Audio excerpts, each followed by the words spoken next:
All right, what is going on out here? Thought I was done with this thing. Not quite. So I have to adjust the toe in, I guess you call it, with this bar here, because when I wrapped up the front of the front suspension here a little while back on the GMC, the wheels were towed way out. In fact, kind of see it, well, sort of see it here.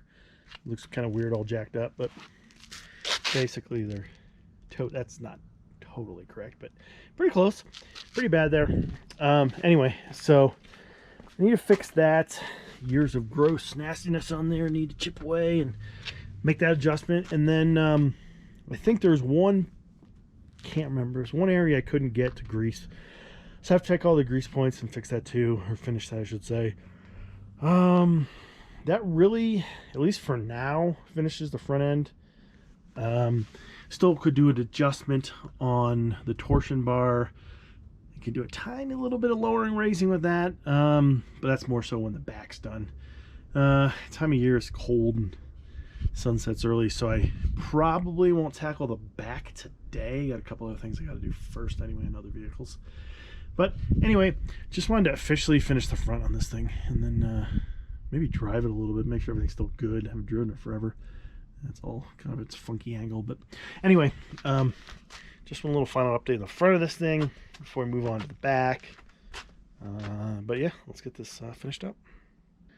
So I think the instructions said make 3 full turns to bring the front of the toe in. I did 6 or 36 little 1/6 increments to get it, which seemed close. No way to really tell here, but I think eyeballing it up, it's pretty close. So that's double. I'm a little concerned if when the suspension's dropped, does it change much? It really shouldn't. This is still poking out, so this didn't really change. And the steering wheel's pretty straight, so yeah, we'll see. But I mean, you just need to get it close. We'll get an alignment, and that'll actually determine what's exactly correct. So, but still more than I thought. But I don't know. I'm gonna throw the wheel back on, kind of eye it up, see if it's close. If it is, I'll do the other side, and I'll take a quick spin to make sure it's not horrible.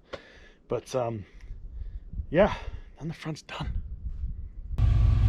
All right, well, it actually took 2 different rounds of wheels on and off here to get it close, I think. And I ended up approximately, not exact, but approximately 7 turns to bring the front of the wheels and tires in, to get it pretty close. It's a little deceiving because the fenders tilt slightly inward on these trucks, most vehicles. If anything, I think the passenger side might be just a tiny bit better. I don't know, it's close. But anyway, the instructions said 3 and we ended up with 7. So I just did a rough measurement with the front to rear fenders, and you know, if these rears, I mean, it looks so ridiculous right now, but if I can get the rear to drop around 8 inches, it's going to be level. If I get any more out of it, I can maybe play around with the torsion bars a tiny bit. I'd like it to be level, if not, you know, the back end up a tiny bit, an inch or so would be even fine, to be honest. I don't want it the other way, just because this is going to do, you know, a decent amount of towing, so it's always going to be, you know, I don't mind if it's towing, if it's a little low in the back, that's inevitable, but I just don't want it kind of ridiculous. So I don't know, I think I might take it for a spin. I haven't really driven this thing in forever. Just to make sure everything feels good, especially the front end. And then next step is going to be the rear. I think I'm probably going to pull it in the other direction because the sun and everything in cold weather, it's better to be working this way. But anyway, yeah, I mean, it's obviously the wrong time of year to really be using a 2-wheel drive truck too much, but these are really good tires. Obviously the truck's relatively heavy, being a 2500, so short of a couple feet of snow, it should still work fine. So yeah, take a spin, make sure it's good, and we'll go from there. Okay, let's take this thing for a spin here. One little random thing, I don't know, this era GM trucks, 99 to 07, 8, whatever it was. I have that Silverado over there as well. It's an 03, this is an 01. I'm sitting pretty much centered in the seat right now. It's kind of hard to do with this camera, but roughly like right here would be kind of like between the Speedo and the tack. Roughly right here would be me in relation to where the wheels should be centered. But for some reason, all these trucks have the wheels, or realistically, you can look at the other direction, the seat pushed too far over.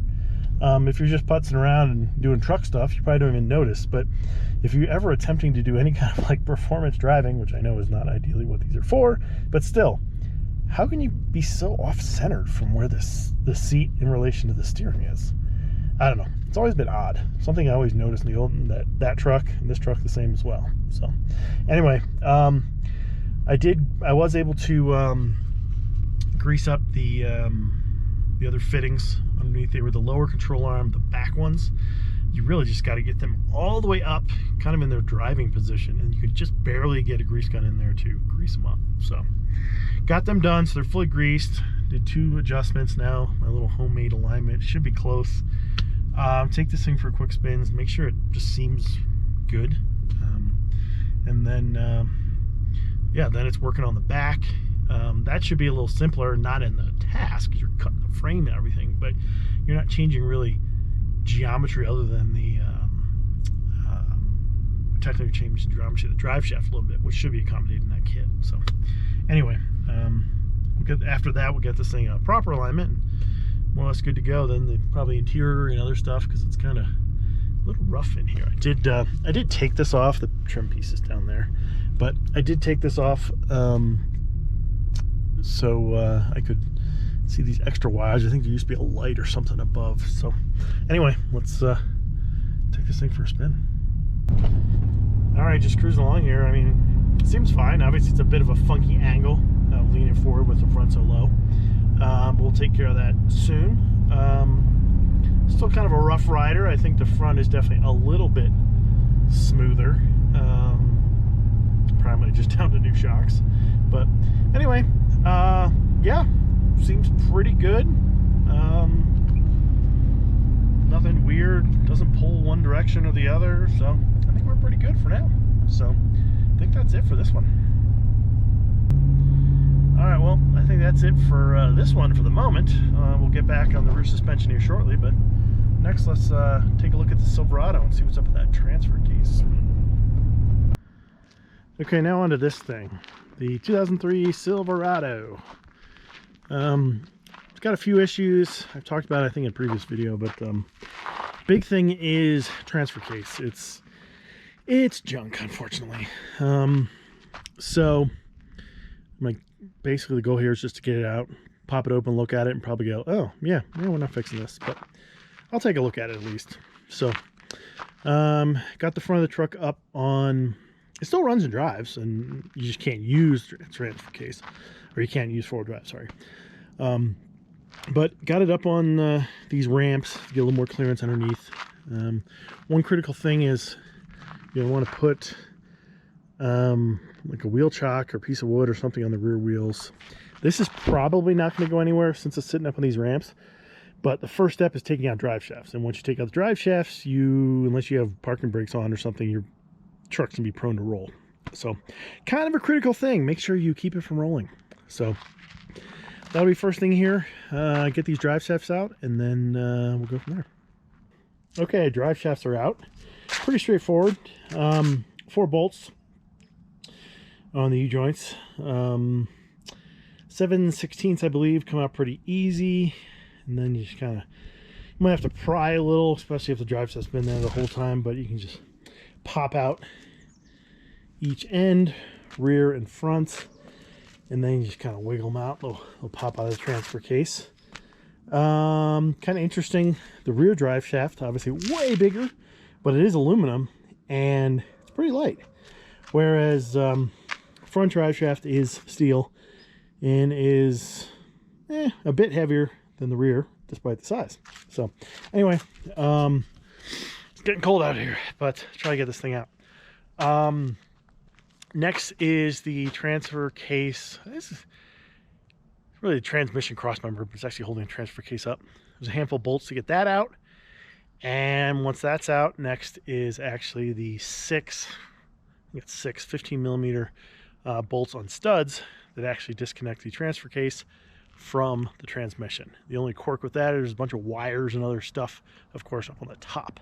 So you gotta be really careful getting that out. So transmission / transfer case, cross member, support the transmission when you take that out.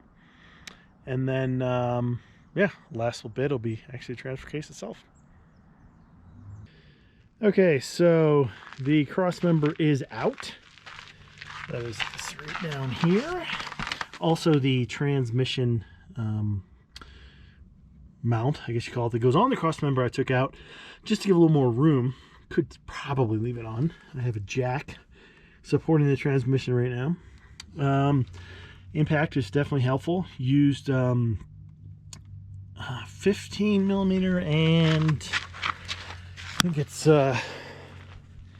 21 millimeter sockets to get it out, both nuts and bolts the way it's in there. So just started taking the 15 millimeter bolts off the studs to disconnect the transfer case and the transmission. It is cold, so I'm gonna go warm up my hands for a little bit, but trying to get this thing out before it gets dark.